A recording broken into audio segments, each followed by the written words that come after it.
Yusek Cathy Cabral, misteryosong namatay.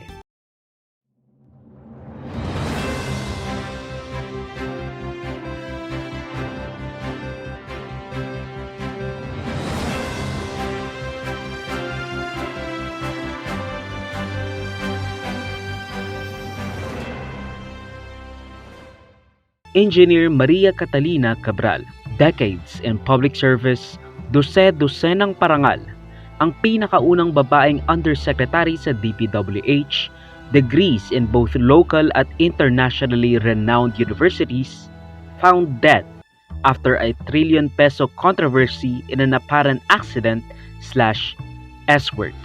Confirmed na si former Yusek Cathy Cabral ang nakitang labi doon sa ilalim ng bangin doon sa Tuba, Benguet. Siya ay isinagawa ng isang autopsy at DNA swab, at unofficially yung DNA swab ay lumabas na siya talaga yon. Sa follow-up investigation, number one, walang sa kotse, walang signs of struggle, walang blood stains. Number two, ang autopsy ay consistent with blunt force trauma from a high fall. A fall, oh.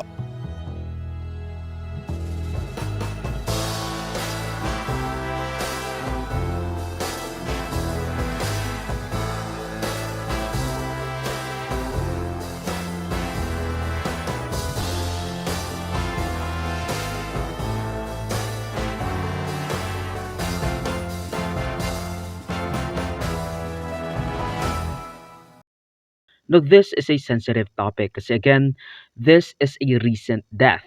And most importantly, hindi pa siya napapatunayang may sala sa kahit anong alegasyon laban sa kanya. She is survived by her husband and kids. But if this story is left unknown to the people, we are doomed to repeat whatever happened in the past. Lalo na kay Cabral, na malamang sa malamang, magiging scapegoat sana.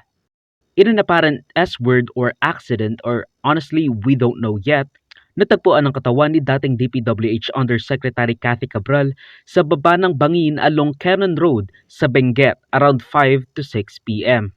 The cause of death? Blunt force trauma with all signs pointing to a deliberate fall ayon kay DILG Secretary John Vic Remulla.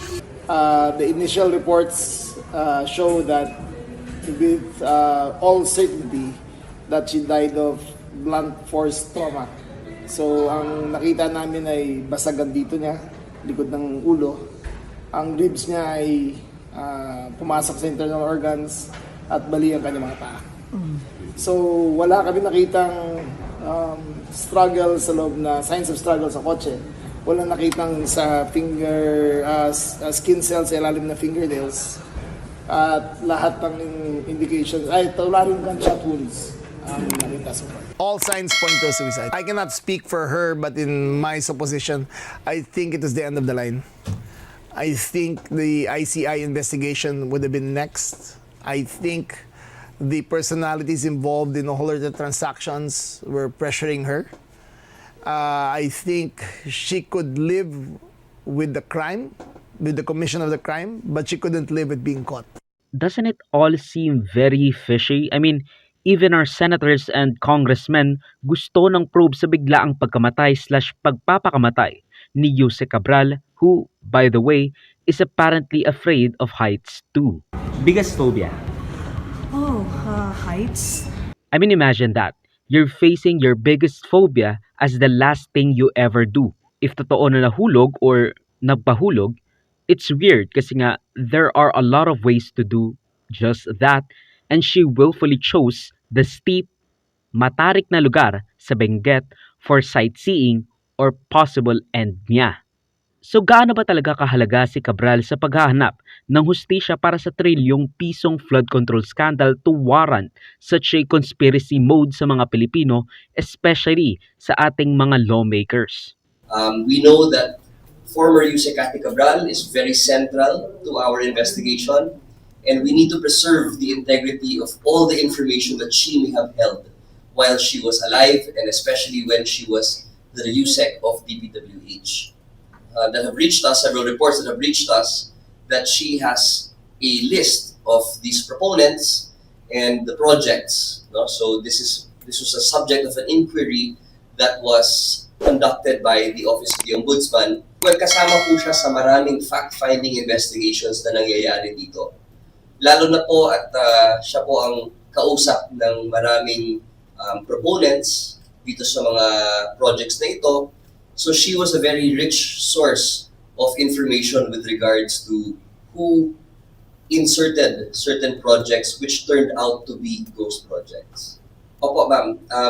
She was willing to cooperate, but of course, during the preliminary talks, gusto lang muna niyang malaman kung ano yung mga information din laban sa kanya so that her legal team could prepare. Well, for starters, namatay siya near the very place that implicated her sa trilyong pisong flood control scandal sa overpriced rock netting ng Cannon Road sa Benguet. She could be reminiscing about the thing that finally or will finally blow it all up, kung saan siya mabubuking or to be blamed. We don't know who pushed her into doing whatever she had done.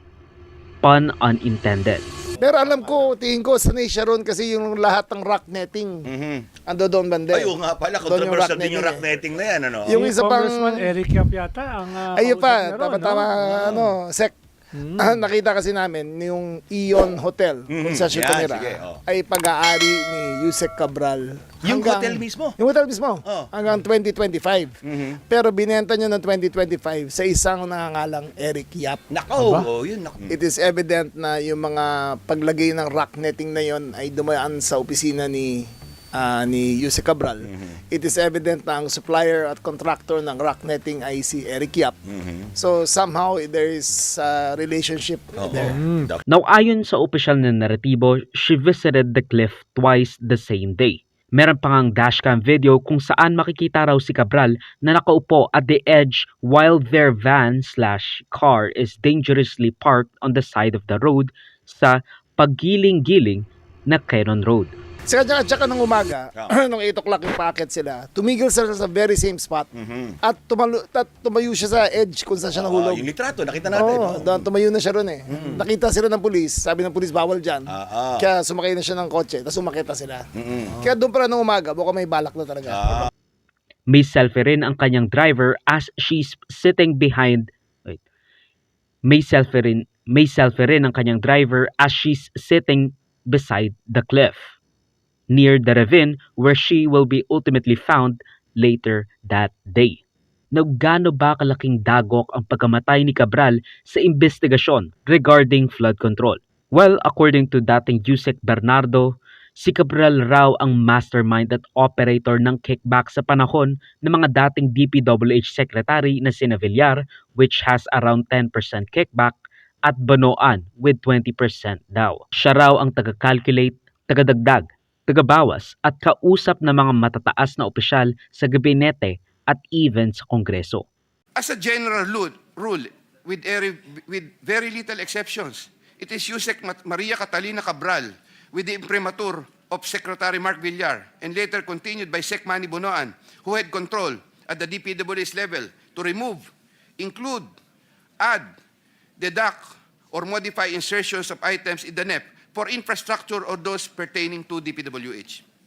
Yusek Cabral would tell me that she would communicate and meet legislators to inform them of the amount of their allocations and ask them for titles of projects that they want to include in the DPWH budget. In a matrix of process flow that I have prepared, which I am attaching here to as Annex N, Yusek Cabral has total influence and authority in preparing and finalizing the NEP for infrastructure. On multiple occasions, I personally delivered and also caused to be delivered cash to Yusek Cabral at her house at Tatalon, Quezon City and other places.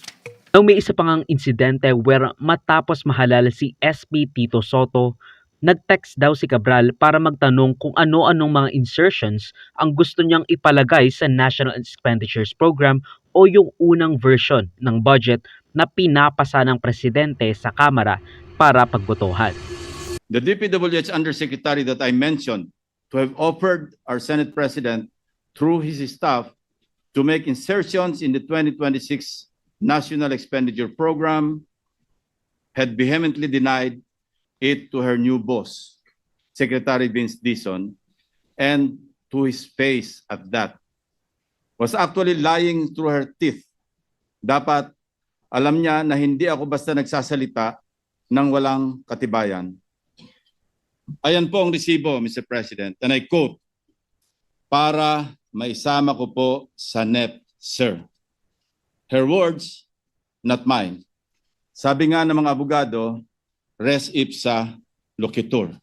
The thing speaks for itself. Inimbitahan siya ng Independent Commission for Infrastructure na dumalo days before siya mamatay to lay out everything she knows about the whole shebang, pero hindi siya sumupot. Nang sinasabi sa panig ng lawyer ni Cabral, hindi sila nakatanggap ng formal na invitation, so why would they go there? Pero ang sabi ng kanyang asawa ayon sa interview, well, ayaw niya lang talaga. And that ayaw niya yung takbo ng ICI. Sabi ko sa kanya is, ba't hindi ka, kinukestyon ko pa, ba't hindi siya umatin ng ICI, ng 15? Napag-usapan ninyo. Anong sabi ni ma'am? Wala, sabi niya, sinabi ko, ba't hindi ka umatin? Sabi niyo. Oo. Sabi ko, di ba, may lawyer ka naman, di ano. Sabi niya, wala lang.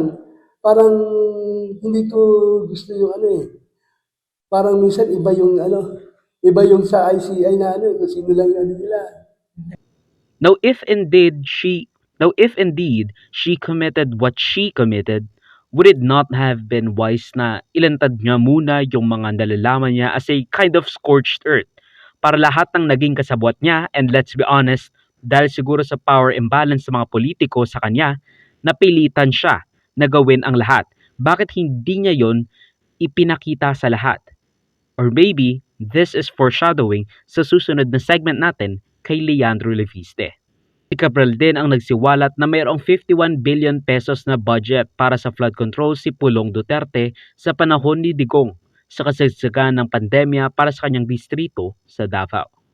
No, marami ring naging lapses sa mga otoridad sa paghandle ng mga pagmamay-ari ni Cabral gaya na lang ng pagsasauli ng pulisya sa cellphone ni Cabral, among other things like the hotel where she stayed at for a bit, which had medications among other things like a knife. Now, it is important to note, however, that walang kasong finafile laban kay Cabral, probably due to the fact na ilang buwan pa lang ang nakakalipas. But it is true nonetheless, walang kasong finafile.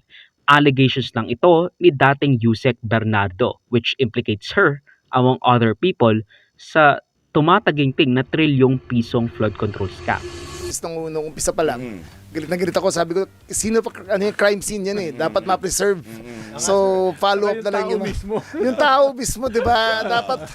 Dapat yun eh, normal police procedure. Pero, kaya nga, hindi naman perfect ang PNP. At least, ginagawa namin yung remedial action. I hope it's a lesson to everyone. Lalo na ngayon, na ang daming involved dito. According to ICI, mga 1,000 individuals involved eh. So, dapat alam kagad nila kung may mangyaring ganyan is to preserve the scene of the crime. Kung hindi ba daw delikado na saka pa ibabalik yung mobile phone, baka daw Tampering, oo. Kaya na-relieve ang chief of police. Yan. Kasi hawak na nila. Hawak na nila eh. Ibinigay Binigay pa. pa eh. So ano nga ba yung mga sinasabi ng mga nagsasabing suspicious raw ang pagkamatay ni Cabral? Una, maybe she was directed to be killed, but there's also this lingering doubt sa isip ng tao. Was she threatened? And most importantly, what if hindi talaga siya yung nasa bangin? Could it be the bride-to-be na nawala? Let's not kid ourselves and let's respect the privacy of the bride-to-be and their family. Or the more popular conspiracy, did she fake her own death? Tulad ng pinalutang na teorya ni Senator Kiko Pangilinan. Such is the case with the Pajero lady na gustong takasan ng kanyang mga kaso kaya pineke ang pagkamatay, evading the police for like a year or so, maybe multiple years, but I honestly forgot. At kaso, with a full set of plastic surgery done sa kanyang muka. Ano sa tingin mo ang nangyari? Did she really die or did she evade justice like the Pajero lady or Pajero lady or whatever you want to call her? Do you think credible ba ang nangyaring autopsy at forensic examination na ginawa ng PNP at DILG para matumbok ang kanyang kinamatay? Is the body even really hers? Or was that another unnamed person in a hearse? Personally, hindi ito popular na assumption. Hindi siya ideal na posisyon. Pero this really does look like her. Of course, there are still doubts sa mga pangyayari and maybe we won't know for sure lalo na yung leading up to the incident. Pero malamang sa malamang, she might just take every information na kakailanganin to the grave. No justice for the trillion pesos, countless lives destroyed. Just to protect the people at the top. Yung mga alleged na kakonsyaba and to be honest, naguutos sa kanya. Ang video clip na ito ay galing sa aking series ng News sa Verdi Rica. Check the entire videos for the complete weekly news recap and subscribe to the channel to be kept up to date sa mga local at global news na I'll make sure will be interesting to you. Particularly you, whatever your name is. Hindi ko alam, sorry. Salamat sa panonood mga ka-farmy. Like, subscribe, follow me like sa socials and avoid Joseph that will be linked down below. So, of course, paalam.